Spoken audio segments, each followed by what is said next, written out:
when scoring my second video, it was just kind of focused on working with one student, so there were just a few elements that I scored myself on. First one, element 11, on my sheet I put a 2.0, but then when I was kind of preparing for the video and looking at it again, I think maybe it's probably more of a 1.5. I had her like fix her mistakes and work through them, but I didn't have her necessarily find her mistake. I do have students do that, but in the video there wasn't evidence of that, and so having her find her mistake and work through that would have been a better way to get to a 2 or a 3 on that element.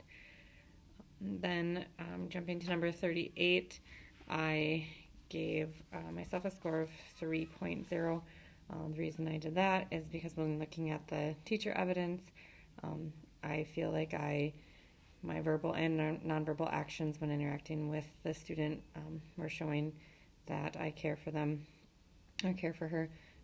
Some of the student interviews at the end showed they are saying how I cared for them or how they know I care about them, and so that would be the student evidence and understandings. And so I gave myself a 3 in that area. Number 40, displaying objectivity and control. I gave myself a 3 on that. The student that I worked with on math is a very reluctant learner in general. She is a student who has a lot of emotional issues. She has a lot of trauma at home and things, and so some days are better than others. When we did the test, she was not having a great day and pretty much just wrote down whatever she wanted. Sometimes she just refuses and won't do anything. Friday, she actually had a complete meltdown and was yelling at me in my face and telling me she didn't like me and all sorts of things, which is pretty common. And then the next second, she was hugging me and saying she was sorry. And so she just has a lot going on.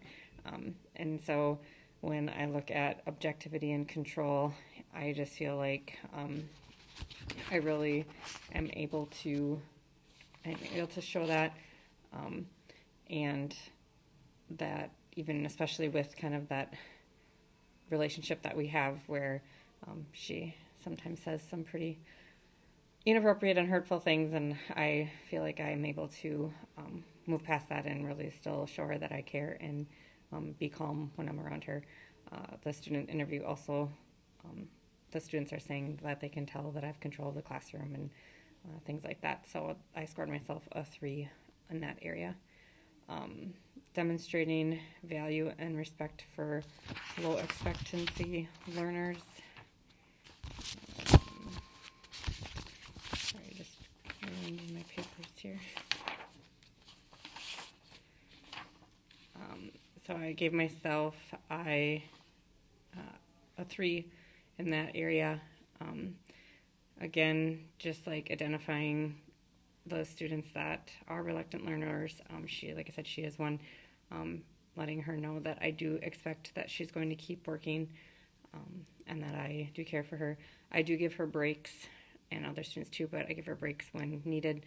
But she does know that I still expect her to come back to it and work on it another time. And she kind of says that in her interview too, that I let her take some time off and then we come back to it another time. But she does know that I'm not just going to let her off the hook with it. And then element 42, asking in-depth questions of reluctant learners, I gave myself a 2.5. With that, I feel like I restated some questions. I continued to ask more questions, and then I don't really have as much of the student evidence in there other than like she knows she needs to participate. And then number 43, the probing incorrect answers with reluctant learners, I gave myself a 3. And looking at the teacher evidence, again, if I realize that a student's frustrated, in this case she, for the most part, was on track, but in general, if she's frustrated, I will let her take a break, and she kind of said that in her interview too. And then just about continuing to expect her to do it even after the fact or later on in the time. For my strength, I said that she knows that I care about her, and she knows that I'm going to remain calm. I give her space when she needs it, but then still expect her to come back to it. And so just kind of that whole domain of really making sure she knows that even though she maybe doesn't want to do it, she still is going to have to at some point. And then my opportunity for growth or improvement, I went back to element 11 and just said, to try and have her find mistakes. Sometimes I'm hesitant, or I try to be kind of cautious about how I approach things with that student, because there can be lots of triggers. Math is definitely one of her triggers. And so if I would tell her to just try and find her mistake, she might get frustrated and not want to do it again. And so I kind of knew that she didn't even really try on the first time going through.